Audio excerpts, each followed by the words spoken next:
What is it that's holding you back, keeping you from becoming everything that God has created you to be, living your purpose and reaching your destiny?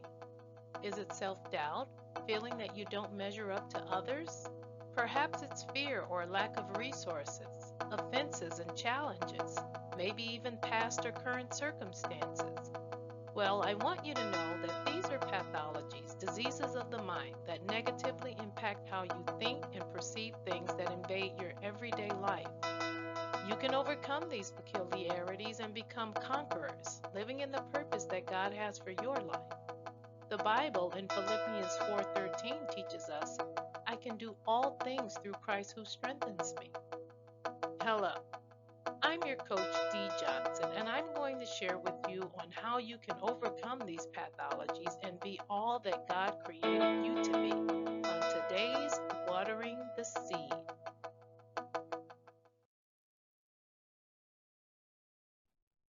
Hey seeds, welcome back. Welcome back. Today we're talking about something that hits deeper than most people are willing to admit.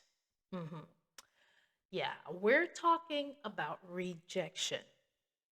More specifically, the fear of hearing one small word that can feel way bigger than it really is. That word is no. And who would have thought that a word so small could carry so much power if we let it? Yeah, if we let it. I'm talking about that two-letter word, N-O. you know, When I was working on this episode, I recalled as a child, my mom would give us a dime, 10 cents, to go to the candy store. And for those of you who don't know, well, hey, you just don't know. But we had what we called penny candy. Every piece cost 1 cent, 1 penny. And it was a variety of candy. I mean, it was a variety to choose from Pal bubble gums to Nut Chews and Girls and Jolly Ranchers, Sweet Tarts, Smarties, Tootsie Rolls. I mean, a lot of candy choices for 1 cent. We even had some penny cookies. Oh, yeah. Oh, yeah, those were the days. But my mom would give us a dime and we would buy 10 pieces of penny candy. And you knew how you were going to eat this candy. You would eat like the first 5 pieces while you were out playing and save the rest for later. So when we got down to, like our last 5 pieces, somebody always would come and ask for one. And you said no because you wanted to save those for later. When it was time to go in the house and you wanted to watch your favorite TV show, you wanted those 5 pieces of candy so you can watch your show and eat your candy. So you would say to them no. They would call you stingy. And that meant, for some of you who don't know, being stingy, for us, that meant that you were unsharing. You were being mean with your candy. You were being stingy. But anyway, they would continue to ask over and over until you either gave them a piece of candy or you got fed up and you responded, I said no. N-O spells no. When you got to that point, you meant what you said, and the decision was final. That little candy had to last, okay? If they didn't catch you when you had 6 pieces or more, too bad, so sad. Yeah, but my dad, he would give us $1. My mom, 10 cents. That's it. But dad, $1. And when he gave us that dollar, of course, what we do, we'd run to the candy store and you can get 100 pieces of penny candy. No tax. No tax back then. And oh boy, oh boy, you were that friend then. Everybody wanted to hang out with you. They wanted to make a clubhouse and have a candy party. Some of you know exactly what I'm talking about. Hey, drop a candy emoji in the comments if you know about those candy parties. Yes, candy party. So now, let's get back on track. That was a real fun trip down memory lane. That was worth taking. Yep. So, Uh-huh. All right. So, but what happens when you hear the word no? Okay, let's talk about that. Let's talk about it. Okay, welcome to Watering the Seed, where we grow through what we go through and learn how to live a better way. I'm Coach D. Jackson, and if you're here for the first time, if you're joining us for the first time, welcome. We are so glad to have you grow with us. Okay, time is the most valuable asset we have because it's the one thing that we can't get back. So I want to take this time to say thank you for spending some of your time with us over here at Watering the Seed. Okay? So, what happens when you hear the word no? Okay? No, you didn't get the position. No, they're not interested. No, you can't borrow the money. No. No, you can't come this time. No, I don't agree with you. I don't agree with that. No, I'm not choosing you. For some people, no is just an answer. I asked, they said no, okay. But for others, no feels like a wound, like you've been wounded. It doesn't just sound like rejection, it sounds like you're not enough or you're not wanted, you're not important. You don't belong here. You're not liked or loved. Okay? And let's be real, sometimes the fear of rejection is so strong that we start rejecting ourselves before anybody else can, just to avoid letting someone else do it. We won't apply for the job. We won't ask for the raise. We won't tell the truth for fear of rejection. We won't set the boundary. We won't start the business. We won't say how we really feel. And why? Because somewhere inside we've connected no with pain. Yeah, we've connected the word no with pain, that two-letter word, very small but very powerful. So today we're going to unpack that, why we fear rejection so much, how it impacts our lives, and how we begin to get through it without letting it run the whole show. This is not about penny candy. I wish it were, but it's really not about penny candy. It's so much more than that. So let's get into it. Why is it so hard? Why is no so hard? Why does it hit so hard? See, listen, rejection is not always just about the present moment.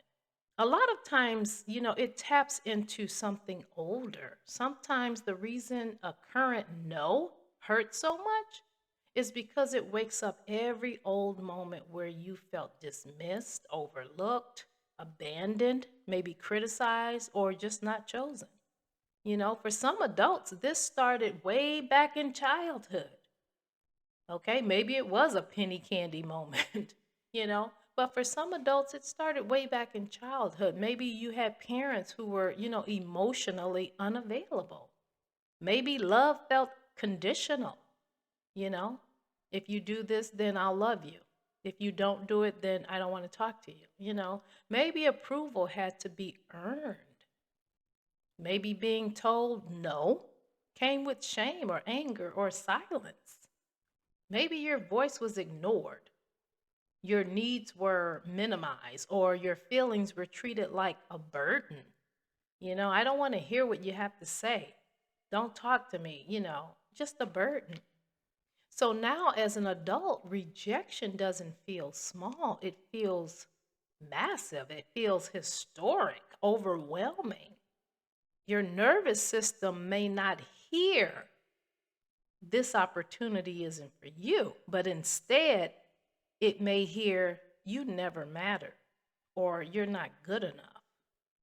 That's why rejection can trigger anxiety and overthinking and people pleasing, perfectionism and even avoidance in some of us. Because for many people, the fear is not really about hearing no. The fear is about what we make no mean to us. Okay? So let's start with work. Let's start with the workplace, how fear of rejection shows up at your workplace. Maybe you wanted to apply for a promotion. I mean, many of us do. Some of us, we're comfortable where we are. But if you've had that experience where you wanted to apply for a promotion, but you talked yourself out of it, saying, I need more experience, or they probably already have somebody in mind. I don't want to embarrass myself. I'd rather not ask than be told no. Or maybe, you deserve more pay. But the idea of negotiating feels absolutely terrifying. And why? Because rejection at work can feel public, very public. It can feel like your value is being weighed in front of everybody. And when self-worth is already shaky, when you already have that doubt behind your self-worth, workplace rejection can feel like confirmation of every insecurity that you have. Okay, so just imagine this. Imagine this, a woman or a man who has been doing leadership level work without the title. And that person carries extra responsibilities, solves problems, steps up constantly. If a project needs to be oversaw, they have the skills but are not getting the pay for it. They step up and they do the work. Never complain, never ask for nothing. But every time that person thinks about asking for a raise or applying for the next role, the fear steps in and takes over. But not because they're unqualified, because they're afraid of hearing, we don't see you that way, or we don't believe you're qualified for that role. So the person stays silent. They work harder, they hope someone will eventually notice them. But the silence becomes self rejection. They begin to reject themselves. They're waiting for permission that may never come. Never. And that's how fear of no can keep adults stuck in underpaid, undervalued, and under-recognized spaces. Absolutely. What about school? Let's talk about that because adults still experience rejection in learning spaces as well. This could be college or certification programs, workshops, training spaces, or even simply trying to learn something new. I knew a person who went back for their GED after being out of school for years, wanted to get certified and wanted to walk away with a diploma and struggled with going back to school. And once they got up enough courage to do so, they did. And once they went into the classroom, one small gesture of rejection caused this person to skip the whole program and drop out once again. So failure in the school is a real thing in adults. It's a real thing. Okay, some adults, when they go back to school, they never raise their hand. They never ask a question. They never submit the application even. Never join the class. And if they do, they don't join class discussions. Okay? Fear. And they don't do it because they don't care. It's because they're afraid of looking foolish, afraid of being corrected, especially as an adult. Because when we're adults, we feel like we have to have all the answers. And we try to avoid correction. Okay? So the fear of being corrected, afraid of not being accepted into the environment. Okay? Picture this, an adult student returning to school after years, as I just explained. This person is returning to the classroom after years of being away, and they sit in the class with brilliant thoughts. They have all these great thoughts going through their head, but they sit there quietly. They second guess every answer before speaking. So unsure of themselves, they compare themselves to younger students and assume they don't belong there. Yeah. So when the professor or the instructor asks for them to participate, they freeze. They go into themselves. The fear isn't really what if I'm wrong. The fear is deeper than that. It's deeper. It's really not what if I'm wrong. It goes way deeper. It says, what if being wrong proves I'm not supposed to be here? That fear of rejection, that fear can keep people from fully showing up in spaces where they're meant to help themselves grow as well as others. Yeah, they're stagnating their own growth and keeping others from growing with the knowledge that they already have.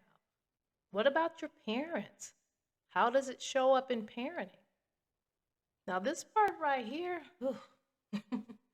this part gets real. This gets really real. Because even as adults, many people still fear rejection from their parents, and they're adults, but they fear being rejected from their parents. You can be grown, paying your own bills, raising your own children, running your own household, and still feel 5 years old when it comes to your parents, okay, and their disapproval. Some adults are still chasing approval they never fully received as children. They want their parents to say, I'm proud of you. I see you. You did well. I was wrong. And that's probably not going to happen often where your parents say they were wrong, because really they're doing the best that they can with what they have. And 9 times out of 10, they were told the same thing, that they were wrong, to be quiet. They're just sharing their own experience with their children. You know, maybe you're waiting to hear, I love you. I love who you are. And when that doesn't come, it can make adult decisions harder than they need to be. Picture this: a grown man wants to leave a stable job and pursue a dream he's prayed about for years. But he hears his father's old voice in his head saying, that's not realistic. You need to do something secure. That won't work. Even if his father never says it out loud, this time the old rejection is still alive in him. It's running in the back of his head like an old record. For those of you who don't know what records are, let's say CDs. And if you don't know what those are, streaming, okay? But yeah, it's just replaying in the back of his head like an old record. So instead of pursuing that purpose, he stays in what is familiar. Not because he lacks vision, because the fear of parental rejection. Being rejected by his parents is still stronger than his confidence in himself. Yeah. And let's be honest, sometimes we don't fear the no itself. We fear what it reopens, okay? What it reopens, how it shows up, okay? Let's talk about relationships, all right? Yeah, let's talk about relationships, romantic, emotional, and relational rejection, okay? These are real things. Fear of hearing no in relationships, sometimes it can look like not expressing your needs or not asking where things are going. We've been dating for 6 months or a year. Where is this relationship going? Sometimes people fear asking that question, and that's huge. That's important. They fear staying too long where they're not valued, and tolerating confusion. Oh, they tolerate the confusion, or they shrink themselves to avoid being abandoned. Yeah, relationship, fear, rejection, these things are real. Let me give you another scenario. Okay, let's say this woman or man, it doesn't matter, they want to ask their partner a real question. Do you see a future with me, for us, together? But they don't ask the question. They settle for hints, crumbs. They call it breadcrumbing now. They settle for crumbs, vague energy, that hot and cold thing, or not being around and showing up when it's convenient. getting a whole lot of mixed signals. Why? Because the truth might hurt. So they avoid asking the question and they accept the behavior. And in their mind, uncertainty feels safer than the rejection. That's what it is. But all uncertainty does is stretch the pain out longer than it needs to or has to be. Okay, another person stays in friendships where they're always the one reaching out, always the one checking in, always the one trying, always the one buying. Okay, always the one doing. It's a very one-sided friendship. They notice the imbalance, but they're afraid to say anything because they don't want to hear, I've outgrown this friendship. I'm not that invested. I don't have space for you. Whatever it is. Hmm. So instead, they stay. They overextend themselves just to feel connected. To what? Connected to what? A friendship that's draining you? Hmm. But that's what fear of rejection does. It makes us betray ourselves to avoid being abandoned by others. Okay? And baby, that price is way too high. It's too high. Okay? So let's talk about how it really impacts us because whether we realize it or not, we might be saying we're okay, but we're not okay. We're not okay. Rejection has an impact. When fear goes unhealed, it can affect almost every area of your life. Every area. It can make you overthink every interaction that you have. It can make you people please to stay safe. Okay. It makes you avoid conflict and avoid opportunities, real opportunities that could help your life go forward, and grow. Okay. And have a legacy, and all the great things that come with good opportunities. It can hide your real feelings. Yeah, fear of no, that fear of the rejection can make you hide your real feelings and settle for less than what you deserve. Okay? On the job, in a relationship, in a friendship, at school, it makes you settle for less than what you deserve because you're chasing approval. All right? It can make you stay in spaces where you are tolerated but not appreciated or treasured. Okay? It can also create perfectionism because sometimes perfectionism is not really about excellence. Okay? Sometimes it's armor. Okay? It's armor. It says if I do everything right, maybe nobody can reject me. Okay? So you spend a lifetime trying to do everything right so you can be validated and and get people's approval. But the truth is, perfection doesn't protect peace. In fact, it's the opposite. It usually just creates exhaustion. Okay. And if you want to hear more about that, I talk about that in my last maybe 4 podcasts. 3 of them is burnout, 1, 2, and 3. Okay. So if you haven't heard those, go back and take a listen. But fear of rejection can also distort your discernment. Okay, you may think you're being patient, but really you're avoiding. You may think you're being humble, but really you're afraid. You may think you're being loyal, but really you're staying where you are, not chosen. They haven't chosen you. You're just there. You're being loyal, really loyal, and you're staying, but you're not chosen. And that matters.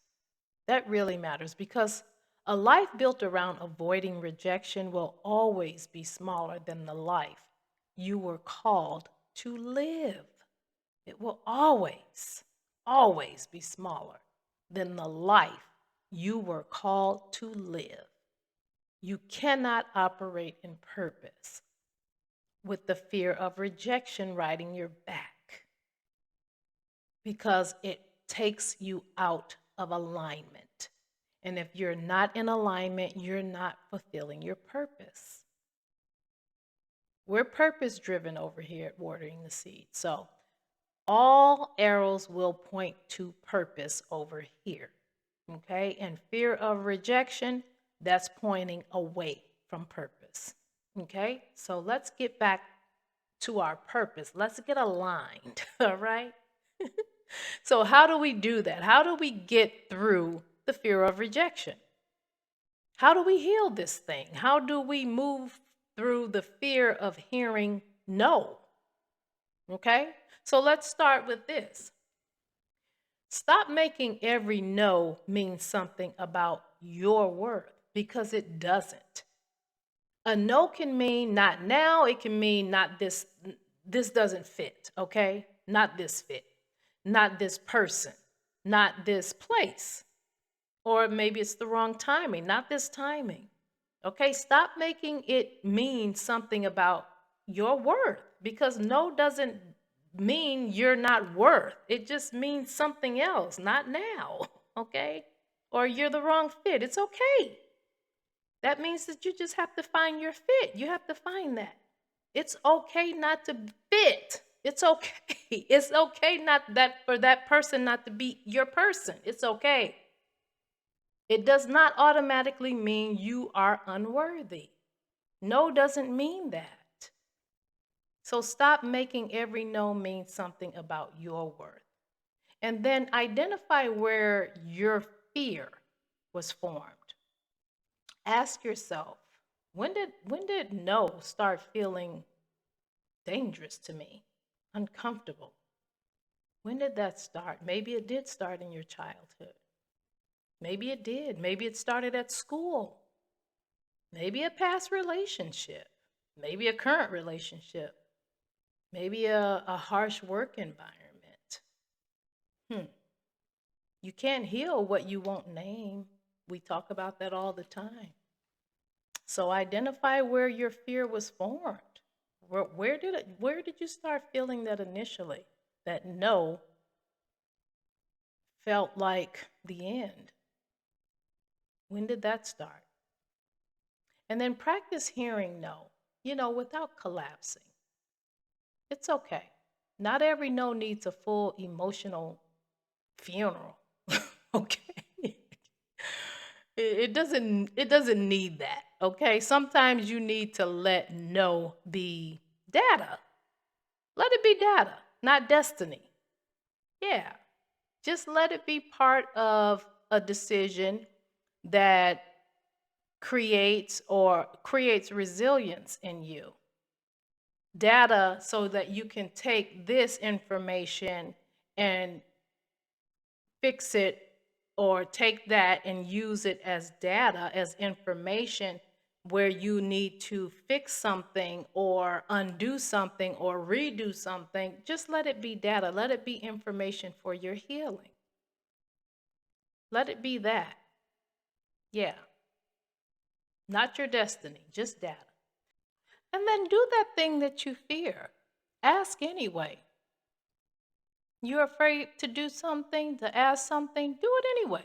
Just do it anyway. Apply anyway. Speak anyway. Set the boundary anyway. Tell the truth anyway. Don't let the fear of rejection stop you from doing things anyway. Confidence, seeds, confidence is not the absence of fear. Okay? It's choosing movement while fear is still in the room. Getting past it, getting over it. Let's just look at fear as not being a real thing. It's not a real thing. Okay? So do it anyway. Do it anyway. Ask anyway, apply anyway. Tell the truth anyway. Set boundaries anyway. Speak anyway. And then build identity beyond external approval. Because if your whole identity depends on being accepted, then rejection will always shake you. It will always shake you. But when you know who you are, rejection still hurts. It does. It still hurts. It just doesn't define who you are. That's it. Okay? Let rejection redirect you, not destroy you. Some no's are protection, some are pruning. Okay? Some are pruning, some are exposing what was never aligned in the first place. And some no's are making room for better. Okay, so because someone says no to you doesn't mean it's the end. They're probably doing you a favor. Okay, by them rejecting you, they're probably doing you a favor. They're probably doing the best thing that they could have done for your life. Okay, so let it be. Okay, it doesn't make the pain fake. It just means the pain may not be pointless. That's it. That's it. So we're 30 minutes in and we're going to get out of here. But before we go, I just want to leave you with this. Seeds, you cannot build a full life while constantly, ducking from disappointment. Disappointment is going to happen. All right? You'll hear no's sometimes. Okay? You will. You will not be chosen sometimes. It's okay. You will be misunderstood sometimes. Probably a lot more than you care for, but I assure you it's okay. And you will be overlooked. You will, but it's okay. None of that gets to define your value. Rejection is an event. That's it. It is not your identity. And sometimes the very no you feared is the thing that breaks your dependence on outside validation. Sometimes no clears the room, a much needed clearing of the room. Okay, sometimes it reveals who's really for you, who was really behind you, who really had your back. It does. Sometimes it forces you to stop begging for doors you weren't meant to walk past or through. So don't let fear keep you from asking, from trying, from becoming, from speaking, from leaving, from starting over, or from healing. Because the answer might be no, but it also might be yes. And you'll never know if fear makes the decision before you do. Say this with me. I can survive rejection, because you can. I can hear no and still know my worth. You can. I can be disappointed without being destroyed. You can. I can keep showing up. Absolutely, you can. I encourage it. I can keep growing. Sure can. I can keep going. Oh, yes, you can. That's the episode for today, Seeds. That is the episode for today. And if this blessed you, challenged you, or put language to something you've been carrying so long, share this episode with somebody who needs it. Please, we're not gatekeepers. We share because we want to grow and we grow together. All right? And sit with this question. Where has fear of rejection been shrinking my life? Ask yourself that. Sit with that question, think it through, and take your time because you deserve that. You deserve it. Until next time, I love you guys. Thank you so much for spending some time here with me. I love you. I love you. I love you. Keep watering your seed. There is growth in you yet. Bye for now.